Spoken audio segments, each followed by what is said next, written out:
सब लोग middle east में मिसाइल्स और रिटेलिएशन देख रहे हैं, लेकिन अगर गल्फ़ रीजन का न्यूक्लियर इंफ्रास्ट्रक्चर टारगेट होना शुरू हो जाता है तो ये कोई रीजनल कॉन्फ्लिक्ट बिल्कुल भी नहीं रहेगा, बल्कि ये ग्लोबल इकोनॉमिक शॉक बन जाएगा और इंडिया इससे बिल्कुल भी बचने वाला नहीं है। यूएई का बारख न्यूक्लियर पावर प्लांट, जिस पे अभी रिसेंटली अटैक हुआ है, कोई एक नॉर्मल पावर प्लांट बिल्कुल भी नहीं है। ये मिडल ईस्ट का one of the most critical asset है। अगर इसके आसपास भी अटैक होता है तो खतरा सिर्फ एक्सप्लोजिव्स का नहीं है, खतरा है पैनिक का। न्यूक्लियर वर्ल्ड मार्केट को इरेशनल बना देता है। अब समझते हैं domino effect. Gulf region world का पावर हब है। सारा तेल, नेचुरल गैस सप्लाई रूट्स यहाँ से ही पास होते हैं। यूएई स्टेट ऑफ हॉर्मुज़ के बिल्कुल पास बैठा है, जहाँ से वर्ल्ड का ऑयल सप्लाई होता है, मेजर ऑयल सप्लाई होता है।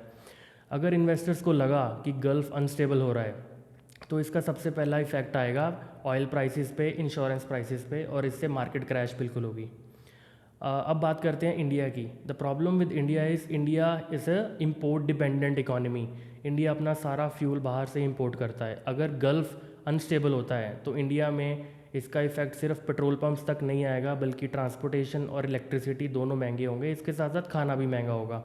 अब बात करते हैं सबसे डेंजरस लेयर की, कि वॉरफेयर अब बॉर्डर्स पे नहीं लड़े जा रहे हैं, बल्कि सिस्टम्स पे भी लड़े जा रहे हैं। Ports, nuclear infrastructure, data cables, power grids, अगर ये सारा इंफ्रास्ट्रक्चर हिट हो गया तो बिना किसी फुल स्केल वॉर के किसी भी कंट्री की इकोनॉमी को डिस्टर्ब किया जा सकता है।